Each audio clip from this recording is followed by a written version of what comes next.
اشهد ان عليا ولي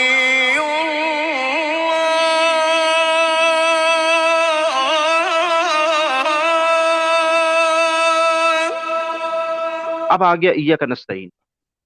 ایاک نستعین جی ایاک نستعین میں یہ ہے کہ جی جس طرح عبادت صرف خدا کے لیے نا، وہ کہتے ہیں کہ مدد بھی صرف خدا کے ساتھ خاص ہے.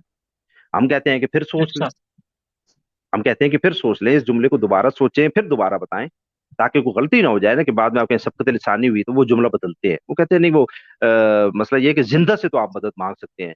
ہم سوال کرتے ہیں کہ ایاک نستعین میں کہاں لکھا ہے کہ زندہ سے مانگ سکتے ہیں؟ ایاک نستعین میں کہاں لکھا ہے؟ آپ نے ایاک نستعین سے استدلال کیا نا. آپ نے ایاک نستعین میں کیا لکھا ہے کہ مدد صرف خدا کی ہے. جب آپ نے کہا صرف خدا کی ہے، آپ نے خود ترجمہ بھی کر دیا کہ صرف خدا کی ہے مدد کا. تو جب صرف خدا کی ہے تو آپ خود کہہ رہے ہیں کہ نہیں زندہ سے تو مانگ سکتے ہیں. تو بھائی پھر اس کا مطلب صرف خدا کی تو رہی ہی نہیں. بالکل ایسا ہو گیا. آپ نے کیسے استثناء قائم کیا؟ آپ نے مقید کیسے کیا ایاک نستعین کو؟ یعنی ہمارا سوال ہے نا کہ یہ ایاک نستعین کو مقید کر رہے ہیں، یہ اس کو کیا کر رہے ہیں، اس پہ قید لگا رہے ہیں، اس پہ استثناء قائم کر رہے ہیں. ہم کہہ رہے ہیں آپ نے استثناء کیوں قائم کیا جبکہ اس آیت کو ہے آپ خود مان گئے یہ استثناء قائم کر کے کہ اس کا مطلب ہے یہ اس کا علی الاطلاق حکم جاری نہیں ہوگا بلکہ اس میں استثناء موجود ہے. یعنی کیا؟ یعنی مدد بے شک صرف خدا کی طرف سے ہے، لیکن آپ خود کہتے ہیں لیکن جب زندہ سے مانگو گے تو شرک نہیں ہوگا. یہ آپ خود مانتے ہیں. آپ اس کے لیے دلائل دیتے ہیں اور کیا دیتے ہیں؟ ہم یہ کہتے ہیں وہ جیسے آپ کے پاس دلائل ہے ویسے ہمارے پاس بھی دلائل ہے، لیکن بحث کیا یہ ہو رہی ہے کہ اس کا مطلب یہ ہے کہ اگر سورہ الحمد سے باہر سے بھی کہیں سے کوئی دلیل مل جائے غیر اللہ کو پکارنے کی، اس سے مدد مانگنے کی، تو اس کا مطلب یہ ہے کہ ایاک نستعین میں استثناء قائم ہو جائے گا، قید لگ جائے گی، لیکن وائلیشن نہیں ہو رہی. بالکل وائلیشن نہیں ہو رہی. اب میں آپ سے دوسری بات کرتا ہوں کہ جو عام لوگ اس طرف متوجہ نہیں ہے، یہ کہتے ہیں کہ اصل مسئلہ یہ ہے کہ غیب میں اللہ سے آپ نے مدد مانگنی ہے نا، تو زندہ میں حاضر سے تو آپ مدد مانگ سکتے ہیں. اچھا یہ جو آپ حاضر سے مدد مانگتے ہیں تو آپ کیا سمجھتے ہیں یہ خدا کی مدد نہیں ہوتی؟ یہ تو شرک ہے سر. یہ خدا کی مدد ہے، کوئی شک نہیں. بھائی یہ شرک ہے. اگر کوئی یہ سمجھے نا کہ غیب میں تو مدد خدا کرتا ہے لیکن ظاہر میں یہ ہے کہ خدا کی مدد نہیں ہے، یہ تو سامنے والے آدمی سے اسباب میں مدد مانگ رہا ہوں، یہ شرک ہے. کون کہتا ہے کہ ظاہر میں جو بندہ کھڑا ہے؟ میں آپ کو مثال دے دوں نا، میں مثال سے سمجھاتا ہوں، عوامی ہم لوگ بحث کر رہے ہیں انشاءاللہ. فرعون کے زمانے میں ایک بندہ فرعون کو خدا سمجھتا ہے، فرعون اس کے سامنے بیٹھا ہے، وہ اس سے مدد مانگتا ہے، تو بتائیے شرک کیا اس نے یا نہیں کیا؟ بالکل شرک ہے. بالکل کی وہ فرعون کو خدا مان کے مار رہا ہے نا، حالانکہ ہے تو زندہ، فرعون اس کے سامنے بیٹھا ہوا ہے. اچھا دہریہ لیکن وہی مدد اگر موسیٰ علیہ السلام سے ان کا شیعہ مانے، جیسے قرآن میں الفاظ آیا ان کے لیے لفظ شیعہ استعمال کیا گیا ہے، تو وہ بالکل جائز ہے. جائز ہے. اب دہریہ ہے کیونکہ وہ موسیٰ علیہ السلام کو خدا نہیں مانتا نا، اسے جس نے مدد مانگی. اب یہ دہریہ ہے. دہریہ بندہ جب کسی ڈاکٹر سے دوائی لیتا ہے اور اپنا علاج کرواتا ہے اور کہتا ہے اس ڈاکٹر مجھے شفا دی ہے، بتائیے یہ شرک ہے یا نہیں ہے؟ شرک ہے. کیوں؟ کیونکہ وہ خدا کو نہیں مانتا. اچھا مسلمان بھی یہ کہتا ہے میں نے اس ڈاکٹر سے دوائی لی ہے، مجھے اس ڈاکٹر سے شفا ملی ہے، بتائیے یہ شرک ہے یا نہیں ہے؟ نہیں یہ شرک ہے. کیسے پتہ چلا؟ دونوں نے بات جملے تو ایک ہی ہیں، جملے دونوں نے ایک ہی بات کی ہے نا. ڈاکٹر نے بھی ایک سے دوائی لی ہوگی تب بھی فرق بن جائے گا. میسم بھائی یعنی ایک بات مثال دیتا ہوں کہ میں نے آپ سے کچھ پیسے طلب کیے، آپ نے مجھے پیسے دے دیے. میں نے آپ کو کہا کہ بھائی، یا کسی بندے کو کہا یا آپ کو کہا، ہم روزمرہ کے جملے یوز کرتے ہیں نا کہ یار میسم بھائی نے نا میری بہت مدد کی ہے اور میسم بھائی سے مجھے بہت مدد ملی ہے. تو کیا آپ آگے سے کوئی بندہ مجھے یہ کہہ سکتا ہے کہ وہ مدد تو خدا کرتا ہے؟ میسم بھائی نے کہاں سے کی ہے؟ نہیں کہہ سکتا. کیوں؟ بھائی میں مسلمان ہوں نا، میں مسلمان ہوں نا، مجھے پتا ہے خدا نے کی ہے، مجھے پتا ہے خدا نے کی ہے. میں نے حقیقی طور پہ تھوڑی کہا ہے کہ اس نے مدد کی ہے، خدا سے بے نیاز ہو کے کی ہے. لہٰذا یہ جب جملہ کہتے ہیں نا میسم بھائی، اس کو توجہ سے سنیے گا میری بات کو، یہ جب کہتے ہیں نا کہ زندہ سے مدد مانگنا جائز ہے، اور یہ ہے غیر اللہ، زندہ غیر اللہ سے مدد مانگنا جائز ہے، لیکن غائب میں مدد یہ ہے کہ آپ کسی اور سے نہیں، آپ صرف خدا سے مانگیں گے. اس کا مطلب یہ ہے کہ یہ مان رہے ہیں کہ زندہ میں جو مدد مل رہی ہے نا اس میں خدا کا کوئی دخل نہیں ہے، وہ خدا کی مدد نہیں ہے. یہ شرک ہے سر. کس نے کہا خدا کی مدد نہیں؟ کس نے کہا خدا کی مدد نہیں ہے؟ یہ جو آپ زندہ سے مانگے، میں ڈاکٹر کے پاس جاؤں، ڈاکٹر سے دوائی لوں، ڈاکٹر سے مجھے شفا ملے، اور اگر میں یہ کہوں کہ یہ خدا سے بس بے نیاز ہو کر یہ سارا کام ہوا ہے اور یہ ڈاکٹر نے مجھے شفا دی، یہ شرک ہے. کس نے کہا نہیں ہے شرک؟ زندہ سے بھی جو ہم مدد مانگ رہے ہوتے ہیں وہ اس لیے نہیں کہ یہ خدا کی مدد، یہ بھی خدا کی ہی مدد ہوتی ہے، یہ توفیق بھی خدا کی، سامنے والا جو مدد کرتا ہے وہ بھی خدا کی طرف سے کر رہا ہوتا ہے. لہٰذا ہم زندہ سے بھی جب مدد مانگتے ہیں تو خدا کو تو ہم اس وقت بھی فراموش نہیں کرتے. یہ کانسیپٹ ہونا چاہیے کہ توفیق خدا سے یہ کر. تو اور ایک آپ اور نے وہ بات خدا ایڈ کو کرنا صرف چاہتا ہوں، غائب میں تھوڑی کیوں سی رکھا؟ ترمیم کر لیں، تھوڑی سی ترمیم کر لیں.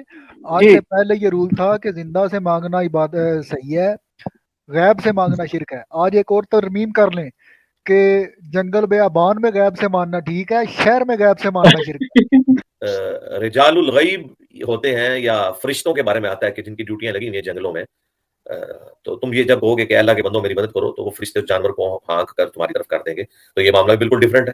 وہ تو ہم مانتے ہیں، جس طرح کہ صحیح بخاری میں حدیث ہے کہ جب کوئی آیت الکرسی پڑھ کے سوتا ہے تو ایک فرشتہ صبح تک اس کے اوپر مامور ہو جاتا ہے حفاظت کے لیے. تو یہ تو ایک بالکل ڈفرینٹ چیز ہے، لیکن اس میں بھی نہیں ہے کہ آپ نے فرشتے کو پکارنا. لیکن اگر کہیں فرشتے کی ڈیوٹی لگی ہے، نبی علیہ السلام نے کہا ہے کہ جنگلوں میں ایسے ہوتے ہیں، تو وہ جنگلوں تک رہے نا، آپ شہروں تک تو نہ رہے. بیابان میں غیب سے ماننا ٹھیک ہے، شہر میں غیب سے ماننا شرک ہے. جی میرے صاحب یہی کہتے یہ ہیں، ترغیب جنگل کر میں لے. شرک ہے. ہاں جی اب دیکھیں جنگل میں جائز ہے اور شہر میں شرک ہے. کہ جب ہم کہتے ہیں نا ایاک نستعین کہ مدد صرف خدا، تو یہ انجینئر صاحب جو کرتے ہیں نا کہ یہ غیب والی بات ہے، سر یہ خود قرآن کی غلط تفسیر کر رہے ہیں. کس نے کہا کہ زندہ میں خدا مدد نہیں کرتا؟ یعنی ہم جب زندہ سے مدد مانگتے ہیں تو وہ خدا کی مدد نہیں ہوتی؟ کس نے کہا؟ کیا صحابہ جب نبی سے مدد مانگتے تھے تو وہ یہ سمجھ کے مانگتے تھے کہ خدا نے یہ بے نیاز ہو کر ہماری مدد کر رہے ہیں؟ کیا رسول خدا یہ کہہ کے ان کی مدد کیا کرتے تھے؟ نہیں بھائی، کوئی سامنے ہو کوئی سامنے نہ ہو، اصل مدد خدا کی ہوتی ہے. بے شک اصل مدد خدا کی ہوتی ہے. یہ کوئی شک. غلط، بالکل غلط تشریح ہے توحید کی. یہ کہنا کہ آپ زندہ سے مدد مانگے نا تو یہ تو بس ٹھیک ہے اسباب ہے، لیکن غیب میں مانگیں گے نا تو وہ صرف خدا کرے گا. بھائی وہ زندہ والی بھی خدا ہی کر رہا ہے، کس نے کہا ہے وہ خدا نہیں کر رہا؟ یہ آپ کو میں نے بات بتا دی. اب میں آپ سے چلتے ہیں جو ایاک نستعین پہ لوگ بھی سوال کر رہے تھے. دیکھیں ہم نے بخاری میں پڑھا تھا جناب سیدہ ہاجرہ سلام اللہ علیہ نے کس سے مدد طلب کی تھی؟ فرشتے غیر سے اللہ سے. ہاں کل دکھایا غیر اللہ سے مدد طلب کی تھی. اچھا حاضر میں کی تھی یا غائب میں کی تھی؟ غائب میں. غائب میں طلب کی تھی. غیب میں کی. کیا طلب کیا تھا؟ پانی. پانی وہاں تھا بھی نہیں، فوق الاسباب تھا یا تحت الاسباب تھا؟ فوق الاسباب مدد طلب کی تھی. جی فوکل اس بات ہے. اچھا انجینئر صاحب کہتے ہیں یہ ایاک نستعین کی وائلیشن ہے، تو یہ جناب سیدہ حاجرہ سلام اللہ علیہ نے وائلیشن کی ہے ایاک نستعین کی. نعوذ تو باللہ. جی کہتے ہیں نا کہ جو 24 کیرٹ سونا ہے وہ ابن عبد الوہاب کی کتاب، اس میں تو آدم علیہ السلام کو اس نے شرک کا مرتکب قرار دیا ہوا ہے. پھر تو وہ کہہ سکتے ہیں، پھر تو کہہ جب آدم ہاں علیہ السلام جب کو انہوں نے نبی مشرک علیہ جب پھر تو کہہ سکتے، پھر تو جب آدم مرضی ہے علیہ ان کی. السلام جو ہیں وہ ان کو شرک کا مرتکب قرار دے سکتے ہیں، تو نبی کی بیوی کو چھوڑ دیں گے. اور اگر میں اس اچھا میں حضرت یہ آدم کہہ علیہ دوں کہ السلام کی انہوں طرف نے بات کی انہوں نے. جی ابن وہاب جس کو میرے صاحب کہتے ہیں کہ وہ 24 کیرٹ سونا ہے ان کی یہ کتاب، اچھا کوئی ملاوٹ اس نہیں پر ہے. ہم نشست کریں گے انشاءاللہ. بس اب ہم دیکھیں وہ جو جناب سیدہ حاجرہ سلام اللہ علیہ نے مدد مانگی تھی نا، تو غیر اللہ سے مدد مانگی تھی. اور یہ ہمیں پتا ہے کہ جب یوسف علیہ السلام کے سامنے سجدہ ہوتا ہے نا تو ہم کہتے ہیں نہیں یہ سجدہ تو ہوا لیکن یہ پھر عبادت والا سجدہ نہیں ہوگا. کیوں نہیں ہوگا؟ ہم کہتے ہیں ظاہر یوسف علیہ السلام شرک تو نہیں ہونے دیں گے نا. سر تو جناب سیدہ حاجرہ سلام اللہ علیہ جب غیر اللہ سے مانگے گی تو مشرکہ تو نہیں بنے گی نا، ایاک نستعین کی وائلیشن تو نہیں کریں گی، ایاک نعبد کی وائلیشن تو نہیں کریں گی نا. یہ تو میں انڈرسٹوڈ ہو گیا نا، وائلیشن نہیں ہوگی. یا اگر اہل سنت اس کا حدیث کا انکار کریں تو الگ بات ہے. یہ کتاب آپ کے سامنے نعمت الباری فی شرح صحیح البخاری، جلد نمبر اس کی 6 ہے. غلام رسول سعیدی صاحب اس کی شرح کر رہے ہیں. سر بخاری کی شرح ہے، اسی حدیث کی شرح میں یہ لکھتے ہیں. تھوڑا سا اس کو اگر اسکرین کو بڑا کر دیں شاہ صاحب تو مجھے تھوڑی آسانی ہو جائے. یہ ہیڈنگ باندھتے ہیں کہ غیر اللہ سے مدد طلب کرنے کا ثبوت اور حضرت اسماعیل علیہ السلام کے عربی میں کلام کرنے کی تحقیق. یہ نیچے لکھتے ہیں اس حدیث میں مذکور ہے کہ جناب سیدہ حاجرہ نے آواز سن کر کہا اگر تمہارے پاس کوئی مدد ہے تو میری مدد کرو. اسی طرح حدیث میں ہے کہ اگر تمہارے پاس کوئی خیر ہے تو مدد کرو. حدیث کے اس جملے میں یہ دلیل ہے کہ غیر اللہ سے مدد طلب کرنا مطلقاً شرک نہیں ہے. شرک اس وقت ہوتا ہے جب جس سے مدد طلب کی جائے اس کو مدد کرنے میں مستقل بذات اعتقاد کیا جائے.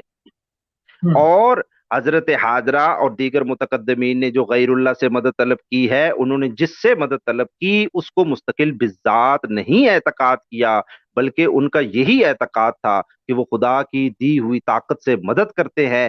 اصل اور حقیقی مدد کرنے والا صرف اللہ تعالیٰ ہے اور یہ مقربین اللہ تعالیٰ کی مدد کے مظہر ہے. وہ فرماتے ہیں کہ جب انہوں نے غیر اللہ کو پکارا ہے نا جناب سیدہ حاجرہ سلام اللہ علیہ نے، تو مدد تو خدا کرتا ہے. اب آپ یہ تو نہیں کہہ سکتے انہوں نے ایاک نستعین کی وائلیشن کر دی ہے نا، بالکل نہیں کی. کیسے؟ مدد خدا کرتا ہے مگر خدا کی مدد مستقل بذات ہونے کی حیثیت سے. یعنی خدا بند کریم جب آپ کی مدد کرتا ہے تو وہ کسی کے یعنی کہ کسی اور کا محتاج نہیں ہوتا، وہ بے نیاز ہوتا ہے، وہ کسی اور سے کوئی طاقت لے کر آپ کی مدد نہیں کر رہا ہوتا، وہ مستقل بذات ہے. وہ جب مدد کرتا ہے وہ بے نیاز ذات ہے جب مدد کرتا ہے. لیکن جب آپ غیر اللہ سے مدد مانگتے ہیں، جناب سیدہ حاجرہ سلام اللہ علیہ مانگتی ہیں، تو اس کا مطلب ہے کہ وہ ان کو مستقل بذات سمجھ کر ان سے مدد نہیں مانگ رہی ہیں. اگر ظاہر ہے مستقل بذات سمجھیں گے تو آپ نے کیا مان لیا ان کو؟ خدا.